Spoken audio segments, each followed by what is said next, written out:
Vote Kashmiri लोगों से लिए कि मैं बीजेपी को बाहर रखूंगा। खूबसूरत से खूबसूरत तरीन शॉल डाल दिया। वो शाल वाले भी बेचारे खुश हैं, उनका रेट बढ़ गया, इतने हमने शाल ली है। परसों एक मैं आपको बता दूं, मुझे एक ऑफिसर ने बोला, हंसा रहा था, बोला सर किसी को बोलना नहीं, तो मैं तो उनका नाम नहीं ले रहा हूँ उनको। यहाँ एक आए थे सेंट्रल मिनिस्टर मध्य प्रदेश के, बड़े सीनियर लीडर हैं, उन्होंने बोला नहीं मुझे वो वाला शॉल चाहिए जो उमर साहब ने वहां डाला। तो उमर साहब के शॉल इतने हिट हो गए हैं कि जो वहां से आता है बोलता मुझे शॉल 2-3 करोड़ के उनने डाले। जो बीजेपी का बंदा आता है उसके साथ या ये दिल्ली में बैठे होते हैं या इधर बैठे होते हैं। नाजरीन आदाब, नाजरीन आप देख रहे हैं न्यूज़ 18 नेटवर्क, मैं हूं आपका मेजबान याह्या सुल्तान। नाजरीन आज हमारे साथ है एक खास मेहमान, पीपल्स कॉन्फ्रेंस के चेयरमैन और MLA हंदवाड़ा सजाद गनी लोन। सजाद साहब, न्यूज़ 18 को वक्त देने के लिए आपको बहुत बहुत शुक्रिया। Thank you.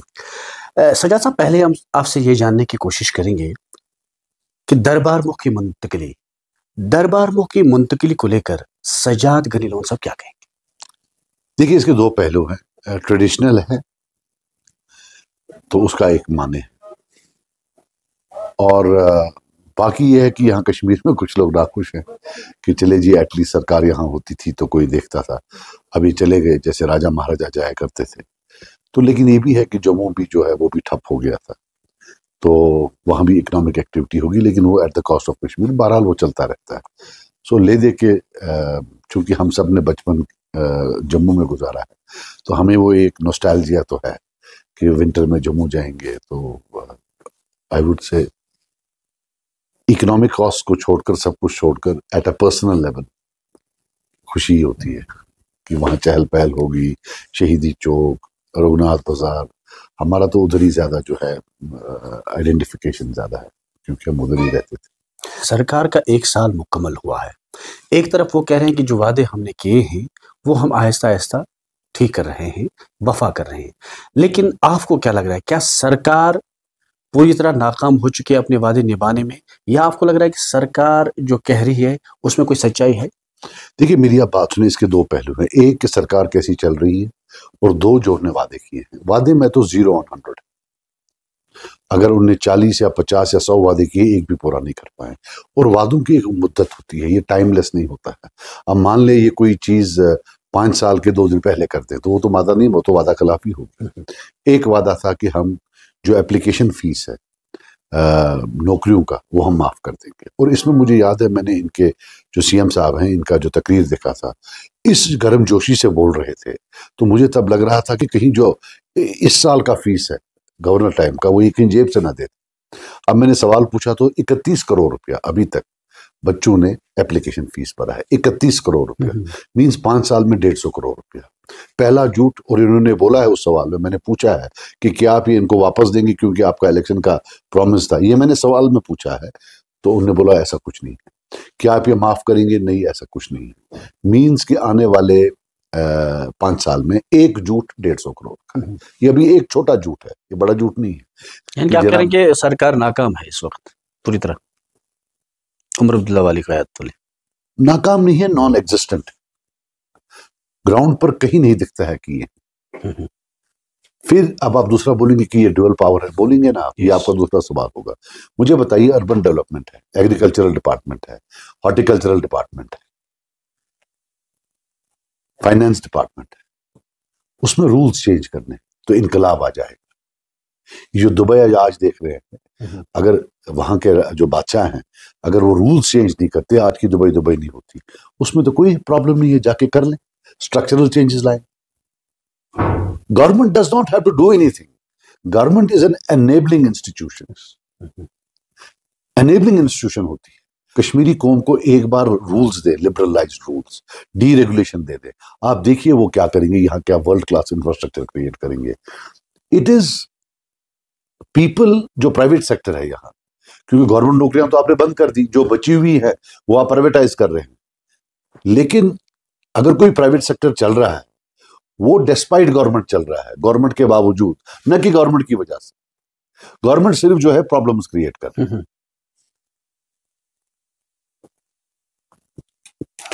उमर अब्दुल्ला आप पे लगातार इल्जाम आयद कर रहे हैं कि इन्होंने राज्यसभा में वोट नहीं डाला, इन्होंने इनडायरेक्ट बीजेपी को सपोर्ट भी किया, उस पर आपका क्या थोड़ा सा रद्द-ए-अमल है? नहीं, ये तो अब सबसे शुक्र है मेरे अल्लाह का कि मैं गया नहीं। अभी तो जिन्होंने वोट इनको डाले उस पर इल्जाम लगा रहे हैं। अब जिसने वोट नहीं डाला उसकी तो बात ही नहीं है। ये फिक्स्ड मैच था। दिल्ली से इनको आया कि भाई देख लो, एक तो कांग्रेस को इंक्लूड नहीं करना और दूसरा ये है कि एक सीट हमें दे देना, मतलब बीजेपी को। और उसमें इनको जो करना था उन्होंने कर दिया। मेरा एक सवाल है उमर साहब, अपना सीएम साहब से, अगर वो इतने कॉन्फिडेंट थे कि वो चारों सीटें जीतेंगे तो सीट नंबर 1 या 2 उन्होंने कांग्रेस को क्यों नहीं दी? वो उनके अलायंस पार्टनर हैं।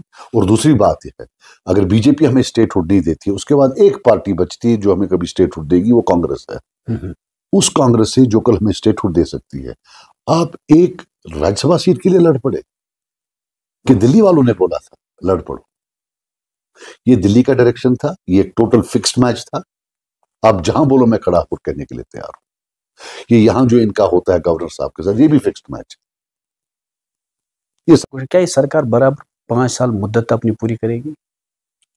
मुझे नहीं पता है, तो लेकिन ये है कि अल्लाह करे, मेरी दुआ है कि 5 के 5 साल करे। जो मेरी कौम है वो एटलीस्ट बेदार हो जाए, कि उनको मालूम पड़े कि जिन लोगों को ये गलत फहमी थी कि नेशनल कॉन्फ्रेंस दिल्ली के खिलाफ लड़ेगी, 370 वापस लाएगी, कि ये नेशनल कॉन्फ्रेंस एंटी बीजेपी है। देखो, जो सबसे बड़ी बात है, खैर पहले मैं 5 साल की बात करता हूं, रहेगी या नहीं रहेगी मुझे नहीं मालूम है, रहेगी या नहीं रहेगी, लेकिन फिक्स्ड मैच है तो रह भी सकता है। फिक्स्ड मैच में ये भी हो सकता है कि साहब हम बहुत जलील हो रहे हैं, कुछ करिए, हमको उतार दीजिए। मुझे लगता है एंड पर ये इनको भीख मांगने जाएंगे कि साहब हमें उतार दो, कुछ कर दो, हमें क्रेडिबिलिटी रिस्टोर करो। क्योंकि हमने एक फिक्स्ड मैच प्री इलेक्शन भी था, तब हम बोल नहीं पा रहे थे। इनने एक डिस्कोर्स क्रिएट किया था और हमारी अवाम जो है उनको ये भूल ही जाता है ना, उनकी मेमोरी स्पैन बहुत कम है। उनको भूल जाता है कि असल तो पहला जो अलायंस बीजेपी के साथ है वो तो नेशनल कॉन्फ्रेंस का हुआ। और उस वक्त जब बीजेपी को कोई टच करने के लिए तैयार नहीं था पूरे हिंदुस्तान में, मतलब मुसलमानों में specially, the first big Muslim to team up with BJP outside BJP was the Abdullah family. ये this will always be there. अब यहाँ की जो मीडिया है वो सोई रहती है, तो उससे ज्यादा हमारे लोग सोए रहते हैं। लेकिन ये है कि फिक्स्ड मैच पहले दिन से था, इनको ग्लोरीफाई किया। जैसे कि आप ईडी रेट्स देखें, इलेक्शन से पहले रोज फारूक साहब को बुलाते थे, आज वो ईडी कहां चली गई, आपको दिखी कहीं? तो वो ईडी क्या डराने के लिए थी? डराने के लिए होती तो जेल डाल देते, वहां जेल में तो भरा नहीं उन्होंने। इसका मतलब है ग्लोरीफाई करने के लिए कि देखो ये खड़े हुए हैं बीजेपी के खिलाफ, बाकी सब मिले हुए। वरना बताए ना वो ईडी वाले कहां गए? अब मैंने इंटरव्यू दिया, हो सकता है आप दिखाने के लिए भेज दें कभी, बट उन दिनों तो मुझे लगता है हर महीने में आते थे, ये फारूक साहब समन फॉर बाई ईडी, फारूक साहब समन फ्रॉम ईडी। फिर वो बाहर आते थे, फिर वो बोलते थे मैं डरने वाला नहीं हूं। What was that? वो तो एक ड्रामा था। और हमारे जो लोग हैं अनफॉर्चुनेटली वो देख नहीं पाए हकीकत क्या है और अफसाना क्या है। उमर अब्दुल्ला हंदवाड़ा गए, वहां पर अवामी जलसे से किया खताब, आपको निशाना बनाया, आप पे कई इल्जामात लगाए, उस दौरे को क्या कैसे आप ले रहे? जलसा तो नहीं था, शायद कन्वेंशन था कि पब्लिक की वो मीटिंग थी। मुझे लगता है जलसा था। कुर्सियां तो थी लेकिन लोग कहीं नहीं थे। यार एक बात बता दूं, असेंबली चल रही है, चीफ मिनिस्टर के पास 30 या 32 डिपार्टमेंट हैं।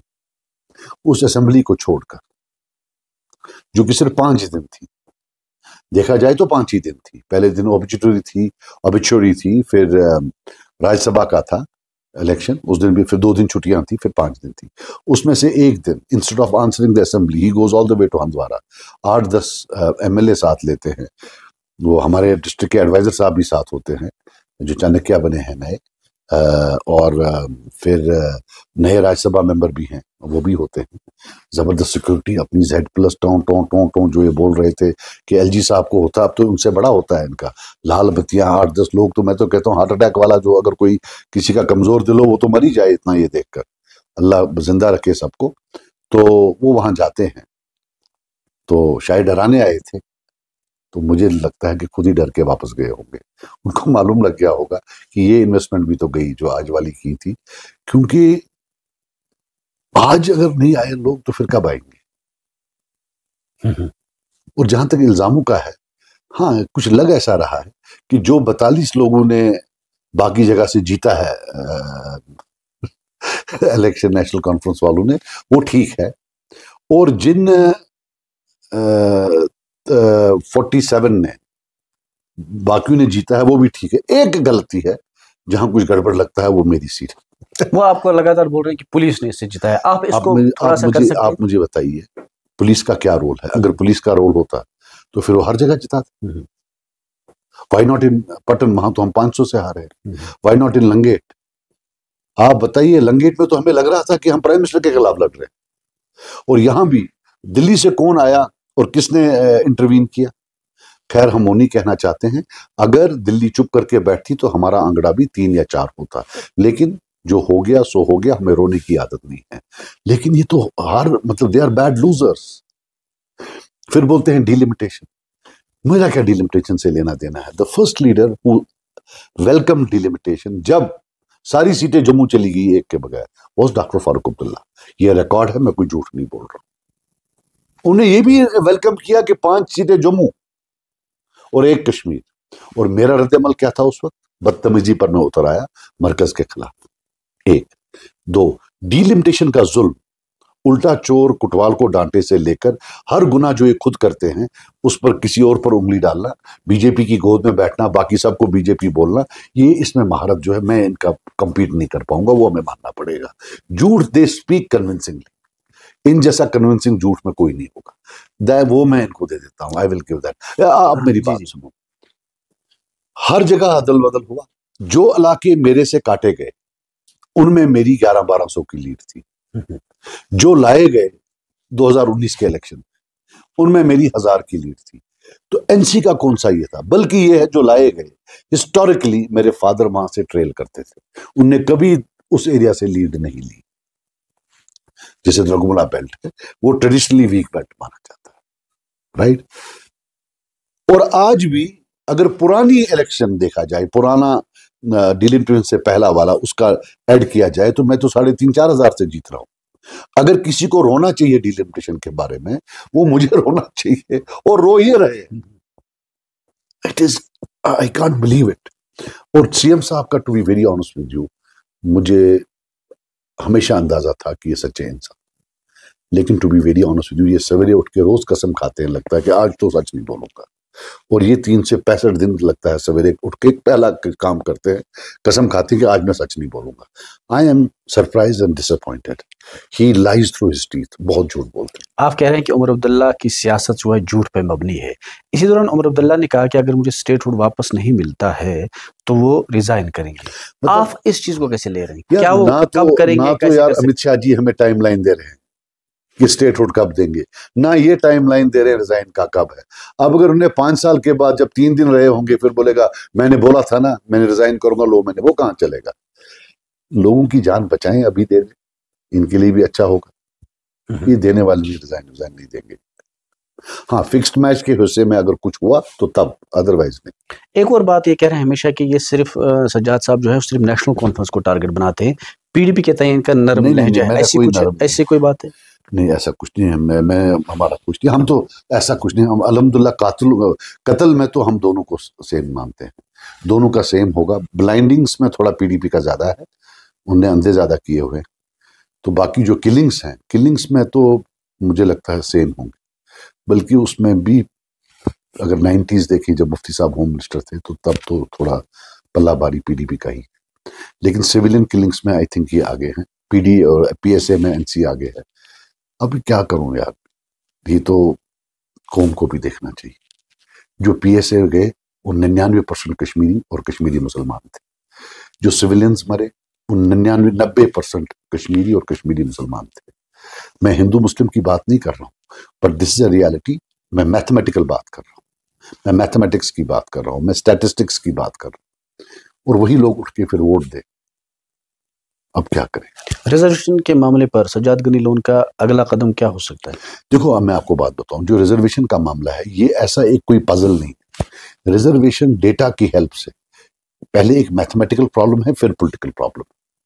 बिकॉज आप इसमें प्रूव कर सकते हैं कि किस खित्ते को कितना नुकसान हो रहा है। अनफॉर्चुनेटली गवर्नमेंट डेटा नहीं दे रही है, ना डेटा दे रही है, ना खुद इनमें इतनी अकल है या कैपेबिलिटी है अकल है कुछ अजीब लगता है, I am sorry to use that word, but I think उतनी कैपेबिलिटी नहीं है कि ये उस डेटा को यूटिलाइज करके मैथमेटिकली प्रूव करे कि इस रीजन को नुकसान हो रहा है। मैं आपको बताऊं, मैंने जो मांगा था, मैं इनको बोलता हूं कि चलो मुझसे नहीं, चलो आप खुद करो। आपने अगर कैबिनेट सब कमेटी बनाई थी, they should have come up with a scientific proposal. उनको साइंटिफिकली एग्जामिन करना चाहिए था रिजर्वेशंस को। सो 25 रिक्रूटमेंट्स और 50 recruitment is a good sample size, कि आप आखिरी 25 या 50 रिक्रूटमेंट जो हुई हैं उनको ले, उनमें मेरिट लिस्ट देखें कि जब बच्चे इम्तिहान के लिए बैठे, फॉर एग्जाम्पल क्लार्क के मेरिट लिस्ट में इम्तिहान में पहले 300 कौन थे, फिर जब हमने इन पर रिजर्वेशंस लगाई तो सिलेक्शन लिस्ट में 300 कौन थे, तो आपको साफ निकल जाएगा कि किस रीजन को नुकसान हुआ है, किस कम्युनिटी को नुकसान हुआ है, किस कास्ट को नुकसान हुआ है, किस सब कास्ट को नुकसान हुआ है। वो ये कर नहीं रहे, बिकॉज इट्स नॉट थियरेटिकल, ये थियरेटिकल नहीं है, एक रियलिटी है। और हर रिक्रूटमेंट लिस्ट के साथ हमें डेटा मिलता है, जो हम बोल रहे हैं रिजर्वेशंस के लिए, वो डेटा या उसको प्रूव करेगी कि यस हम सच बोल रहे हैं, या डिस्प्रूव करेगी हमें कि नहीं आप गलत कर रहे हैं। मेरा मानना है, और अभी जो कल एक का जवाब दिया था उन्होंने, उसमें मैंने दिखा दिया कि जो सर्टिफिकेट्स इशूड है, जहां 100 में से 72 सर्टिफिकेट्स वहां इशू होती हैं कैटेगरीज की, और 28 यहाँ, विच मीन्स बिटवीन, और वहां पॉपुलेशन कम है, मीन्स 70 से 80% वहां रिजर्व्ड है। जो मैंने जम्मू में, जब मैंने कुछ सवालात पूछे थे रिजर्वेशन के बारे में, वहां भी मैंने इसका इंकशाफ किया था, और आज मैं फिर दोहरा रहा हूं कि थोड़ा प्रॉब्लम है, लॉपसाइडेड है इन फेवर ऑफ जम्मू। फिर जो हमारे शेड्यूल्ड ट्राइब्स हैं, वो भी जब आप देखेंगे, जब आप कंपेयर करेंगे जो शेड्यूल्ड ट्राइब्स कश्मीर रीजन में हैं, अगर 100 सीटें मिलती हैं तो हमारे वालों को तो 5 या 6 मिलती हैं, या 7, 93 तो उधर चली जाती है। सो ये जो डिस्ट्रिक्ट रिक्रूटमेंट बंद किया और शेड्यूल कास्ट को अलाउ किया, देखिए पहले डिस्ट्रिक्ट रिक्रूटमेंट होती थी, उसमें जो पहला झटका लगा वो पीडीपी कांग्रेस गवर्नमेंट में लगा, कि जब उन्होंने शेड्यूल ट्राइब्स को अलाउ किया to participate in recruitments at the district level, which was not a good decision at all. Because अगर आप डिस्ट्रिक्ट लेवल कर रहे हैं, अगर वहां शेड्यूल कास्ट नहीं है तो जबरदस्ती क्यों आप रोक रहे हैं। फिर डिविजनल लेवल की भी होती थी, वो भी बंद कर दी। मुझे पूरा नहीं है, लेकिन कुछ सट इसमें पीडीपी और कांग्रेस के टाइम मिली है, और जो बाकी सट है वो 2008 से 2014 कांग्रेस और एनसी के टाइम में हुई। इसमें एक बात बता दूं मैं रिजर्वेशन में, इसमें नेशनल कंसेंसस है, इसमें कांग्रेस भी चुप करके बैठी है और बीजेपी भी चुप करके बैठी है। Both in their respective times have eroded the Kashmiri academic clout in the recruitments. जो कश्मीरी का पढ़ने का क्लाउड है, इंटेलेक्चुअल का क्लाउड है, उसको इरोड करने में दोनों नेशनल पार्टीज ने वक्फन फवक्तन इसमें रोल खेला, और अभी भी सब चुप करके बैठे, कोई उफ नहीं करा। और इस गवर्नमेंट ने, जो बीजेपी गवर्नमेंट है, इसने तो टोटल डेमोलिश कर दिया। इनका तो पूरा है ये, वो थीरी बता रहे हैं कि जी कश्मीरीज ने जो जुल्म किया है 500 साल, अब हम उसको अंडू कर रहे हैं। ये जो अपने प्राइवेट जो इनके होते हैं, बैठकें होती हैं, उसमें जब ये एंजॉय करते हैं कि जब कश्मीरी बच्चा, अच्छा इसमें मैं आपको बताऊं, जो कश्मीरी पंडित है उसको भी नहीं बख्शा है।